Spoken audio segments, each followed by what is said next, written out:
जय हिंद बच्चों।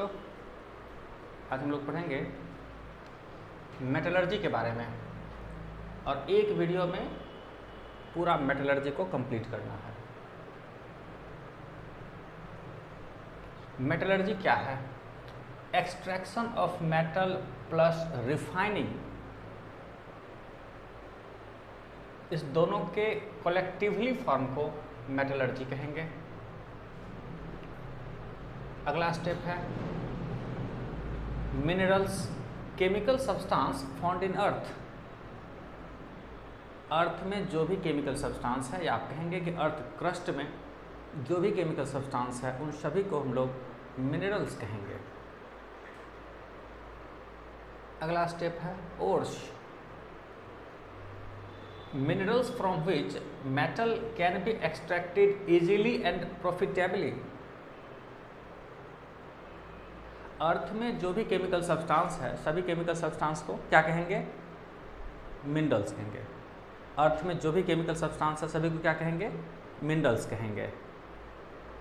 सभी मिनरल्स से इजीली एवं कम खर्च में मेटल प्राप्त नहीं किया जा सकता है। जिस मिनरल में से मेटल को कम खर्च एवं आसानी से प्राप्त किया जा सकता है, वैसे मिनरल्स को क्या कहेंगे? ओर्स कहेंगे।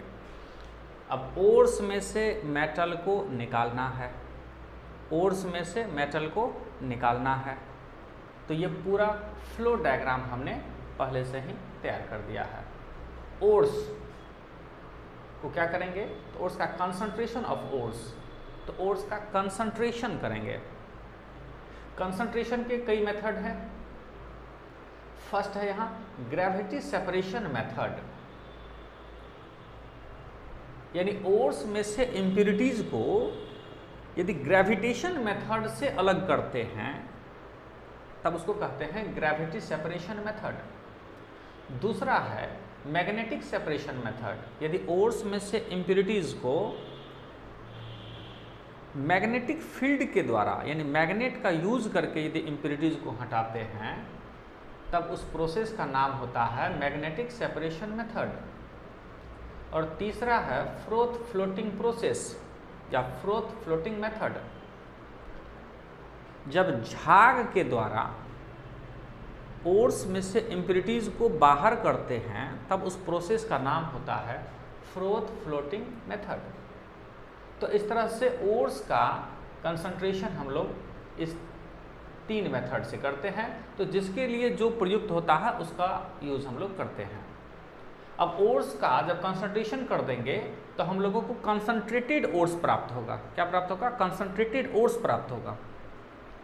कंसंट्रेटेड ओर्स को तीन भागों में बांटा गया है, एक हाईली रिएक्टिव मेटल्स का, एक मॉडरेटली रिएक्टिव मेटल्स का, और लास्ट में लेस रिएक्टिव मेटल्स का। कंसंट्रेटेड ओर्स को तीन भाग में बांटा गया, हाईली रिएक्टिव का, मॉडरेटली रिएक्टिव का और लेस रिएक्टिव का। तो यहाँ कहेंगे concentrated ores of highly reactive metals. अब इसमें कौन कौन सा मेटल्स ऑब्टेंड होता है? पोटाशियम, सोडियम, कैल्शियम, मैग्नीशियम और एल्युमिनियम। इतने मेटल्स को हम लोग निकाल सकते हैं। ये सभी हाईली रिएक्टिव मेटल्स हैं। और हाईली रिएक्टिव मेटल्स को कंसंट्रेटेड ओर्स से कैसे प्राप्त करेंगे? तो इलेक्ट्रोलाइसिस के द्वारा प्राप्त करेंगे। Electrolysis of molten ores. तो ओर्स होना चाहिए मोल्टेन क्लोराइड में होता है या मोल्टेन ऑक्साइड में।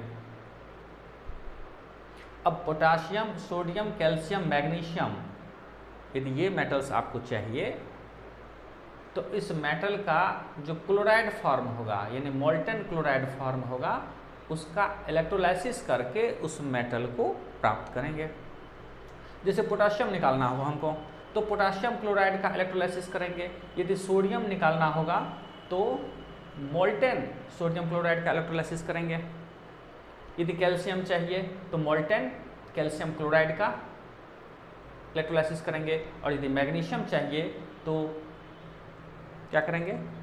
मोल्टेन मैग्नीशियम क्लोराइड का इलेक्ट्रोलाइसिस करके मैग्नीशियम मेटल को ऑब्टेंड करते हैं। लास्ट में रहा एल्युमिनियम। तो एल्युमिनियम को मोल्टेन ऑक्साइड का एल्युमिनियम के मोल्टेन ऑक्साइड का इलेक्ट्रोलाइसिस करके एल्युमिनियम को प्राप्त करते हैं। सेकंड में आते हैं concentrated ores of moderately reactive metals. इसमें कौन कौन सा मेटल आता है? Zinc, iron, tin, chromium, manganese. अब इसमें 2 स्टेप आता है। कार्बोनेट ओर्स, जैसे एग्जांपल के लिए हमने लिया है जिंक कार्बोनेट। जिंक कार्बोनेट जब ओर्स के फॉर्म में होगा तब उसको कहेंगे कालामाइन। अब कार्बोनेट के फॉर्म में रहेगा तब उसका कौन सा प्रोसेस करेंगे? कैल्सिनेशन। क्या करेंगे? कैल्सिनेशन करेंगे। अब कैल्सिनेशन को यहाँ हमने इंडिकेट किया है कि कैल्सिनेशन क्या है? Strongly heated in absence of air. Oxygen के अब्सेंस में स्ट्रांगली हीट करना कैल्सिनेशन कहलाता है। तो कालामाइन का जब कैल्सिनेशन करेंगे तो मेटल ऑक्साइड प्राप्त हो जाएगा। इसका दूसरा फॉर्म है सल्फाइड ओर्स, जैसे जिंक सल्फाइड, इसके ओर्स का नाम है जिंक ब्लेंड। जिंक ब्लेंड का रोस्टिंग करेंगे। अब रोस्टिंग क्या है? तो यहाँ हमने लिखा है strongly heated in presence of air. Calcination में अब्सेंस ऑफ एयर और रोस्टिंग में प्रेजेंस ऑफ एयर, दोनों में स्ट्रांगली हीट करते हैं। लेकिन स्ट्रांगली हीट कितना करते हैं? तो उसके मेल्टिंग पॉइंट से कम पर हीट करते हैं। मेल्टिंग पॉइंट तक हीट नहीं करते हैं, नहीं तो मेल्ट कर जाएगा। स्ट्रांगली हीटेड तो कितना हीट? तो बिलो मेल्टिंग पॉइंट। कैल्सिनेशन में in absence of air and roasting में in presence of air. Sulphide ores में यदि जिंक सल्फेट है, जिंक ब्लेंड है, तो जिंक ब्लेंड का रोस्टिंग करेंगे और हमको प्राप्त हो जाएगा मेटल ऑक्साइड प्राप्त हो जाएगा। तो यहाँ पर कैल्सिनेशन से और यहाँ पर रोस्टिंग से हम लोगों को ऑब्टेंड होता है मेटल ऑक्साइड। और मेटल ऑक्साइड का क्या करेंगे? रिडक्शन विथ कार्बन और एल्युमिनियम, इसका रिडक्शन करना होता है। कार्बन के लिए कोक लेते हैं। कार्बन के लिए क्या ऑब्टेन करेंगे? क्या लेंगे? कौन सा सब्सटेंस? तो कोक लेते हैं। अब कार्बन से किसका रिडक्शन करेंगे? किस ऑक्साइड का? तो यदि जिंक का ऑक्साइड हो या टीन का ऑक्साइड होगा तब उसका रिडक्शन कार्बन यानी कोक को मिला करके करते हैं। कोक मिला करके किसका रिडक्शन करेंगे? तो जिंक के ऑक्साइड का या टीन के ऑक्साइड का रिडक्शन कोक के द्वारा करेंगे और उस प्रोसेस का नाम होता है स्मेल्टिंग। और यदि आयरन, क्रोमियम और मैग्नीज का रिडक्शन करना होगा तब एल्युमिनियम पाउडर का यूज़ करेंगे। किसका यूज़ करेंगे? एल्युमिनियम पाउडर का। और एल्युमिनियम पाउडर के द्वारा जब इसका रिडक्शन करते हैं तब उस प्रोसेस का नाम होता है थर्माइट प्रोसेस। अब यहाँ रिडक्शन कर किए मेटल ऑक्साइड का रिडक्शन करने पर हमें ऑब्टेंड होता है इम्प्योर मेटल। क्या ऑब्टेंड होता है? Impure metal. और इम्प्योर मेटल का रिफाइनिंग करके हमें प्राप्त होता है प्योर मेटल।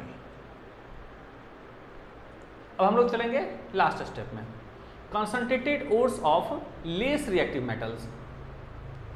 इस लेस रिएक्टिव मेटल्स में आता सल्फाइड ओर्स। तो किसका सल्फाइड? तो कॉपर का सल्फाइड या मरकरी का सल्फाइड, ये दोनों लेस रिएक्टिव है। तो लेस रिएक्टिव सल्फाइड ओर्स का रोस्टिंग करते हैं।